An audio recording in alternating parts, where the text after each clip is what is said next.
আসসালামু আলাইকুম, আমন্ত্রণ জানাচ্ছি চ্যানেল জুলাই 36 এর দুপুরের সংবাদে। প্রথমে জানিয়ে দিব জাতীয় সংবাদ।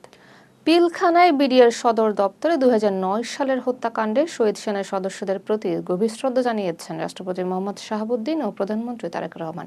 বুধবার সকালে বনানীর সামরিক কবরস্থানে তারা পুষ্পস্তবক অর্পণ করেন। প্রথমে রাষ্ট্রপতি এবং পরে প্রধানমন্ত্রী শ্রদ্ধা নিবেদন করেন। এরপর তারা কিছুক্ষণ নীরবে দাঁড়িয়ে থাকেন।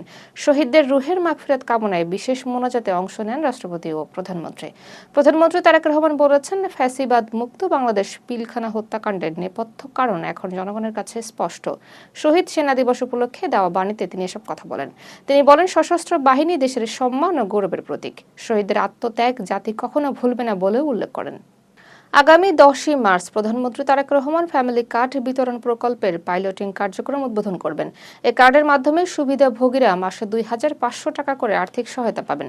প্রাথমিকভাবে দেশের 14টি উপজেলার একটি করে ওয়ার্ডে এই কার্যক্রম শুরু হবে। সমাজ কল্যাণ মন্ত্রী জানান, এটি একটি সর্বজনীন কার্ড এবং কোনো রাজনৈতিক বা ধর্মীয় বৈষম্য করা হবে না। ডোর টু ডোর পদ্ধতিতে তথ্য সংগ্রহ করে সুবিধাভোগী নির্বাচন করা হবে। 4 মাসের মধ্যে পাইলট প্রকল্প শেষ করে সারা দেশে সম্প্রসারণের পরিকল্পনা রয়েছে।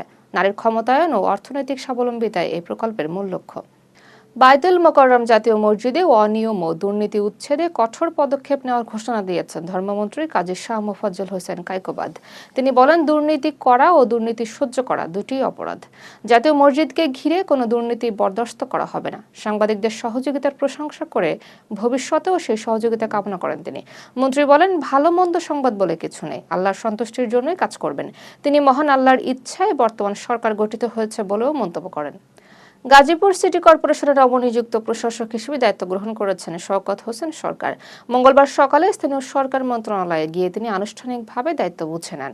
নতুন দায়িত্ব পেয়ে প্রধানমন্ত্রী তারেক রহমানের প্রতি কৃতজ্ঞতা জানান তিনি। গাজীপুরকে গ্রিন ও ক্লিন সিটি করার পাশাপাশি মাদক, সন্ত্রাস ও চাঁদাবাজি নির্মূলে কাজ করার অঙ্গীকার করেন। শওকত হোসেন সরকার এর আগে কাশিমপুর ইউনিয়নের একাধিকবার নির্বাচিত চেয়ারম্যান ছিলেন। তার নিয়োগে স্থানীয় বিএনপি নেতাকর্মীদের মধ্যে উচ্ছ্বাস দেখা গেছে। বগুড়া 6 ও শেরপুর 3 আসনের উপনির্বাচন আগামী 9 এপ্রিল অনুষ্ঠিত হবে বলে জানিয়েছে নির্বাচন কমিশন। ইসি সচিব জানান, মনোনয়নপত্র দাখিল শুরু হবে 2 মার্চ। যাচাই বাছাই আপিল শেষে 15 মার্চ প্রতীক বরাদ্দ দেওয়া হবে।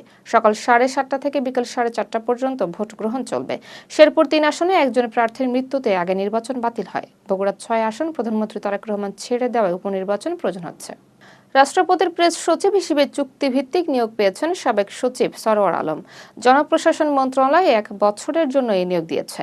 যোগদানের তারিখ থেকেই তার নিয়োগ কার্যকর হবে। এর আগে তাকেই রাষ্ট্রপতির প্রেস সচিব করা হলেও অন্তর্বর্তীকালীন সরকার পরে সরিয়ে দেয়। তিনি বিশেষ 85 ব্যাচের তথ্য ক্যাডারের কর্মকর্তা। সাবেক প্রধানমন্ত্রী খালেদা জিয়ার উপপ্রেস সচিব হিসেবেও দায়িত্ব পালন করেছেন তিনি। অধ্যাপক ডক্টর মোহাম্মদ ইউনূস সহ তার নেতৃত্বাধীন সরকারের উপদেষ্টাদের বিরুদ্ধে মামলা করার ঘোষণা দিয়েছেন ঢাবির আইন বিভাগের অধ্যাপক শেখ হাফিজুর রহমান কার্জন। তিনি সংবিধান লঙ্ঘন ও রাষ্ট্রীয় সার্বভৌমত্ব বিপন্ন করার অভিযোগ তোলেন। বঙ্গবন্ধুর 32 নম্বর বাড়ি ভাঙচুর নিয়েও মামলা করার কথা জানান তিনি। 1.5 বছরে 133টি অধ্যাদেশ জারি করাকে অস্বাভাবিক বলে মন্তব্য করেন। এসব অধ্যাদেশের বেশিরভাগ অনিশ্চয়তার মধ্যে রয়েছে বলেও দাবি করেন তিনি। আন্তর্জাতিক অপরাধ ট্রাইব্যুনালের প্রসিকিউশন সদস্য গাজী মনোয়ার হোসেন তামিমের বিরুদ্ধে আর্থিক দুর্নীতির অভিযোগ উঠেছে। প্রসিকিউশন দলের আরেক সদস্য বিএম সুলতান মাহমুদ সামাজিক যোগাযোগ মাধ্যমে অভিযোগ করেন। তিনি বলেন, একটি মামলায় আসামির স্ত্রী ভারী ব্যাগ নিয়ে তামিমের কক্ষে প্রবেশ করেছিল। এরপরও কোনো ব্যবস্থা নেওয়া হয়নি। পরে ওই আসামিকে রাজসাক্ষী করে খালাস দেওয়া হয় বলে অভিযোগ করেন তিনি। আরও কয়েকটি মামলায় সাক্ষী বানানো নিয়েও প্রশ্ন তোলেন তিনি। 24 জুলাই গণ-অভ্যুত্থান চলাকালে ইন্টারনেট বন্ধ করে মানবতাবিরোধী অপরাধের অভিযোগে দায়ের করা মামলার প্রথম সাক্ষ্য গ্রহণ শুরু হয়েছে। সাবেক প্রধানমন্ত্রী শেখ হাসিনা, সজীব অজেদ জয় ও জুনায়েদ আহমেদ পলক সহ 17 জন আসামি। এদের মধ্যে 10 জন কারাগারে ও 7 জন পলাতক রয়েছে। একই দিনে সাবেক এমপি ব্যারিস্টার আরমান বিন কাশেমকে জেরা করা হবে। ইন্টারনেট শাটডাউন দিয়ে হত্যাযজ্ঞ আড়াল করার অভিযোগ উঠেছে। মামলাটি মানবতাবিরোধী অপরাধ হিসেবে বিচারাধীন। বাংলাদেশ ব্যাংক আরও 87 মিলিয়ন মার্কিন ডলার কিনেছে 8টি বাণিজ্যিক ব্যাংক থেকে। প্রতি ডলার 122 টাকা 30 পয়সা দরে এই ডলার কেনা হয়। ফেব্রুয়ারি মাসে মোট ডলার ক্রয় দাঁড়িয়েছে 1535 মিলিয়ন ডলার। চলতি অর্থবছরের শুরু থেকে মোট কেনা হয়েছে 5468 মিলিয়ন ডলার। রেমিটেন্স ও রপ্তানি খাত স্থিতিশীল করতে এই উদ্যোগ নেওয়া হয়েছে। এতে ডলার বাজারে স্থিতিশীলতা আসবে বলে আশা করা হচ্ছে। দর্শক, এখন জানিয়ে দেব আন্তর্জাতিক সংবাদ। জাপানের ইচিকাওয়া চিড়িয়াখানার জাপানিজ ম্যাকাও ছানা 5 সামাজিক যোগাযোগ মাধ্যমে ব্যাপক আলোচনার জন্ম দিয়েছে। মা তাকে পরিত্যাগ করা একটি ওরাংওটাং পুতুলি তার একমাত্র সঙ্গী। অন্যান্য বানরের নির্যাতনের সময় সে পুতুল আঁকড়ে ধরে লুকায়। বিজ্ঞানীরা বলছেন এটি প্রজাতির স্বাভাবিক সামাজিক স্তর বিন্যাসের অংশ। তবে মাতৃস্নেহ না পাওয়ায় সামাজিক আচরণ শেখায় পাঞ্চ পিছিয়ে পড়েছে। পাঞ্চের একটি হৃদয়স্পর্শী ভিডিও সামাজিক যোগাযোগ মাধ্যমে জনপ্রিয় হয়েছে এবং পাঞ্চকে অনেকে অ্যাডপ্ট করতে আগ্রহ প্রকাশ করেছে। পারমাণবিক কর্মসূচি নিয়ে যুক্তরাষ্ট্রের সঙ্গে দ্রুত চুক্তিতে পৌঁছাতে প্রস্তুত ইরান। উপ-পররাষ্ট্রমন্ত্রী মজিদ তখত রাভানচি জেনেভায় বৈঠকের আগে কথা জানান।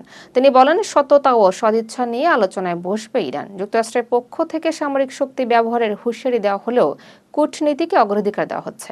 এই মাসের শুরুতেই দুই দেশের আলোচনা পুনরায় শুরু হয়। মধ্যপ্রাচ্যে উত্তেজনার মধ্যে এই বৈঠক গুরুত্বপূর্ণ বলে মনে করছে বিশ্লেষকরা। পাকিস্তানের খাইবার পাখতুনখোয়ায় পুলিশের গাড়িতে সন্ত্রাসী হামলায় এক ডিএসপি সহ 5 পুলিশ সদস্য নিহত হয়েছেন। আটক 2 আসামিও হামলায় নিহত হন। কোহাটের লাচি এলাকায় ঘটনা ঘটে। গুরুতর আহতদের হাসপাতালে ভর্তি করা হয়েছে। মুখ্যমন্ত্রী সোহেল আফ্রিদি ঘটনার তীব্র নিন্দা জানিয়েছেন। তিনি বলেন, সন্ত্রাসীদের হামলা পুলিশ বাহিনীর মনোবল ভাঙতে পারবে না। যুক্তরাষ্ট্রের স্টেট অব দ্য ইউনিয়ন ভাষণে প্রেসিডেন্ট ডোনাল্ড ট্রাম্প তার 1 বছরের শাসনামলকে যুগান্তকারী পরিবর্তন বলে দাবি করেছেন। সীমান্ত নিরাপত্তা, অর্থনীতি ও অপরাধ দমনে সাফল্যের কথা তুলে ধরেন তিনি। ট্রাম্প বলেন, যুক্তরাষ্ট্রের নতুন স্বর্ণযুগ শুরু হচ্ছে, মুদ্রাস্ফীতি কমছে ও মানুষের আয় বাড়ছে বলেও দাবি করেন তিনি। এটি তার দ্বিতীয় মেয়াদের প্রথম স্টেট অব দ্য ইউনিয়ন ভাষণ। ভাষণের সময় কংগ্রেসে ইউএসএ স্লোগানে মুখরিত হয় কক্ষ। ব্রাজিলের মিনাস গেরাইস রাজ্যে ভয়াবহ বন্যা ও ভূমিধসে অন্তত 23 জনের মৃত্যু হয়েছে। ধ্বংসস্তূপের নিচে এখন অন্তত 40 জন নিখোঁজ। কয়েকদিনে 180 মিলিমিটারের বেশি বৃষ্টিপাত হয়েছে। বহু মানুষ ঘুমন্ত অবস্থায় আটকা পড়েন। উদ্ধার কাজে শতাধিক ফায়ার সার্ভিস সদস্য নিয়োজিত রয়েছে। প্রেসিডেন্ট লুলা দা সিলভা ক্ষতিগ্রস্তদের পাশে থাকার প্রতিশ্রুতি দিয়েছেন। দর্শক, এতক্ষণ সাথে থাকার জন্য ধন্যবাদ।